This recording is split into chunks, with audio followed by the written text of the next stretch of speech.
আসসালামু আলাইকুম দর্শক, যা আশঙ্কা করছিলাম আমরা, যা ধারণা করছিলাম, ভারত সেটি অনেকখানি খুলাসা করে দিল। ট্রান্সশিপমেন্ট কেন বাতিল করা হয়েছিল এবং ভারতের ব্যবসায়ীদের আপত্তির মুখেই যে ট্রান্সশিপমেন্ট বাতিল করা হয়নি সেই বিষয়টি ভারতের বিভিন্ন গণমাধ্যম সে দেশের কূটনৈতিক সূত্রে বরাত দিয়ে অনেকখানি স্পষ্ট করে দিয়েছিল যে আসলে বিষয়টি তা নয়, বিষয়টি রাজনৈতিক বা আন্তঃসম্পর্কের জায়গা থেকে।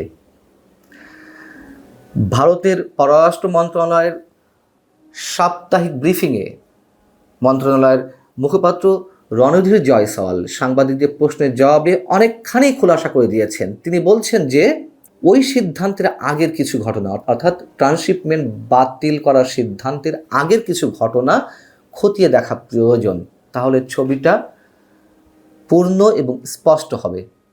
এর চেয়ে কি আর বেশি কিছু বলার আছে? যদিও পরেরটুকু তিনি আর বলেননি, আর তো কিছু বোঝার বাকি থাকে না। এবং ভারতের কূটনৈতিক সূত্রে বরাত দিয়ে গণমাধ্যমগুলো জানিয়েছিল চীন সফরের সময় বাংলাদেশের প্রধান উপদেষ্টা ডক্টর মোহাম্মদ ইউনূস ভারতের উত্তর পূর্বাঞ্চলীয় 7 অঙ্গরাজ্য বা 7 সিস্টার্স নিয়ে যে মন্তব্য করেছেন চীনের জন্য একটা সম্প্রসারণ অর্থনৈতিক জায়গা হতে পারে, এই কথাগুলো ভারত ভালোভাবে নেয়নি, স্পষ্টভাবে জানিয়ে দিয়েছিল। পাশাপাশি ট্রান্সশিপমেন্ট যেদিন বাতিল করা হয় তার পরদিন ভারতের পররাষ্ট্রমন্ত্রী শ্রী জয়শঙ্কর তিনি বাংলাদেশের মৌলবাদের উত্থানের যে তারা উদ্বিগ্ন সেই কথাটিও স্পষ্ট করে জানিয়ে দিয়েছিল। তাহলে প্রশ্ন জাগে, এতটা স্পষ্ট করা বা এতটা খুলাসা করার কারণ কি? ভারত কি ইঙ্গিত দিতে চাচ্ছে? ভারত আর কোন দিকে কোন ব্যবস্থা নেবে বাংলাদেশের বিরুদ্ধে? গত শনিবার ভারতের গৌতম আদানির কাছ থেকে বা গৌতম আদানির যে বিদ্যুৎ কেন্দ্র, আদানি বিদ্যুৎ কেন্দ্রের 2টি ইউনিট থেকে বাংলাদেশে 1600 মেগাওয়াট বিদ্যুৎ আমদানি হয় 2টি ইউনিটের মাধ্যমে।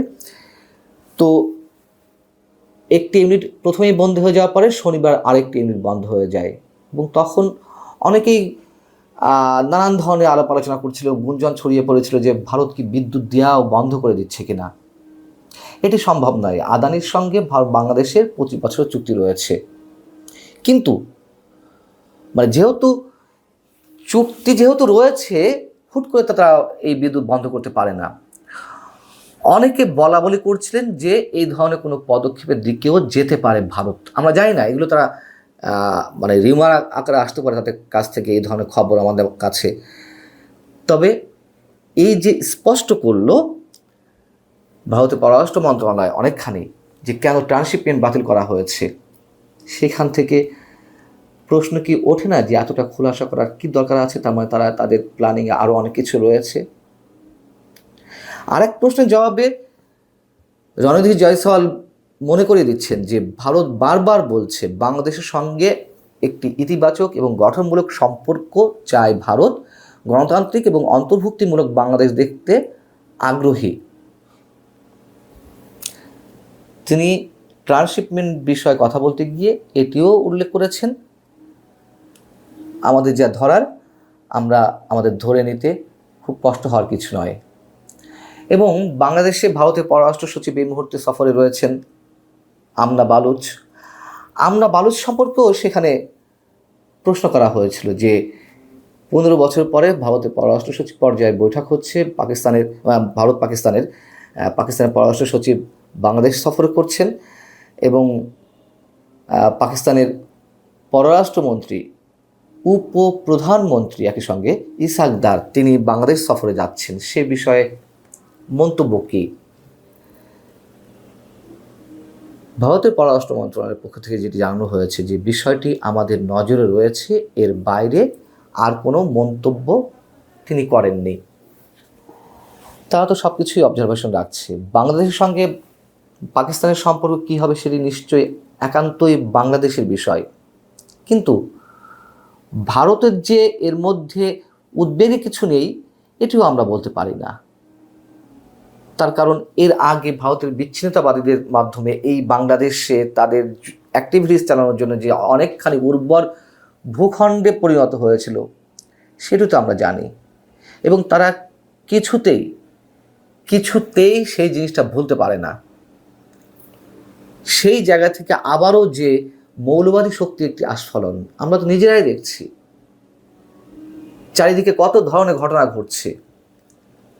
ফিলিস্তিনিদের প্রতি সংহতি জানাতে গিয়ে সেখানে একের পর এক মিছিলে যে আইএসের কালো পতাকা দেখা যাচ্ছে, এগুলো ভারত কেন, এগুলো তো আমরাও ভালোভাবে নিতে পারছি না, নেওয়ার কোনো কারণ নেই। মানুষ একটা আতঙ্কের মধ্যে রয়েছে। অতএব সেই জায়গা থেকে ভারত যদি আপত্তি জানায় তাদের জায়গা থেকে, এটা তো তাদের অবশ্যই ম্যাটার। এবং বাংলাদেশের সঙ্গে যে দীর্ঘ সীমান্ত রয়েছে সেই সীমান্ত তারা তাদের দৃষ্টিকোণ থেকে তো অরক্ষিত রাখতে পারে না। অতএব শ্রী রণধীর জয়সওয়াল যে কথাগুলো মনে করিয়ে দিয়েছেন, আমাদের উদ্বিগ্ন হওয়ার যথেষ্ট কারণ রয়েছে। বাংলাদেশ যদি মনে করে যে ভারত যা করে করে যাক, তাতে কিছু যায় আসে না, এটা ভুল। তার কারণ এই ট্রান্সশিপমেন্ট বাতিল হওয়ার পরপরই সরকারের পক্ষ থেকে বলা হলো যে এটা কোনো বিষয় না, এটা কোনো বিষয় না, এটা আমরা অন্য দিক দিয়ে পুষিয়ে নেব। এবং বিকল্প পথে বাংলাদেশে যে পণ্যগুলো ভারতের ভূখণ্ড ব্যবহার করে তৃতীয় দেশগুলো যাচ্ছিল সেটি অন্যদিকে যাওয়া হবে। এবং রাতারাতি ফ্লাইট ম্যানেজ করে ফেলা হলো যে সেখানে সেটি দিয়ে বাংলাদেশে পণ্য রপ্তানি করা হবে। কাজের কাজ কি হলো? পরবর্তীতে এসে তো বলা হচ্ছে, বাণিজ্য উপদেষ্টা নিজে বলছেন যে 2000 কোটি টাকার ক্ষতি হয়েছে বা হচ্ছে। অতএব কাউকে চ্যালেঞ্জ জানানোর আগে আমাদের একটু ভেবে দেখা দরকার তার ইম্প্যাক্ট কি পড়তে পারে। বড় বড় কথা বললে, বড় বড় বলি ছাড়লেই জিতে যাওয়া যায় না। এবং এটি তো বাস্তবতা যে প্রতিবেশীর সঙ্গে সম্পর্ক ছেদ করে কোনো রাষ্ট্র ভালো থাকতে পারে না। এর মানে এই নয় যে ভারত যা বলবে আমাদেরকে তাই শুনতে হবে। আমি সবসময় একটি কথা বলি যে উইন উইন সিচুয়েশনের মাধ্যমে আমরা আমাদেরটা আদায় করে নিতে পারি, নত যেন পররাষ্ট্রনীতি থেকে আমরা বেরিয়ে আসতে পারি। এবং সেখানে ভারতকে বুড়ো আঙুল দেখিয়ে পাকিস্তানের সঙ্গে যে সম্পর্ক গড়ে তোলা হচ্ছে সেটিও তো মাত্রা অতিরিক্ত। পাকিস্তানের সঙ্গে সম্পর্ক হবে সেটিও আপত্তির কিছু নেই। এই গ্লোবালাইজেশন যুগে এসে সব রাষ্ট্রের সাথে অবশ্যই সম্পর্ক রাখতে হবে, কিন্তু কাউকে চ্যালেঞ্জ জানিয়ে অন্য কারোর সাথে মাত্রা অতিরিক্ত সম্পর্ক, সেটা নিশ্চয়ই সেই রাষ্ট্রকে ভালো চোখে নেবে না। এবং চীনের সঙ্গেও যে আমাদের দুর্বলতা বেড়ে গেছে সেটিও ভারত ভালো চোখে নিচ্ছে।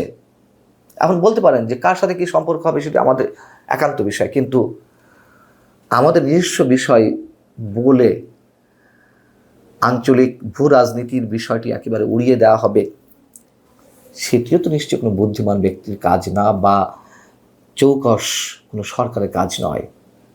আল্লাহ হাফেজ, ভালো থাকুন সবাই।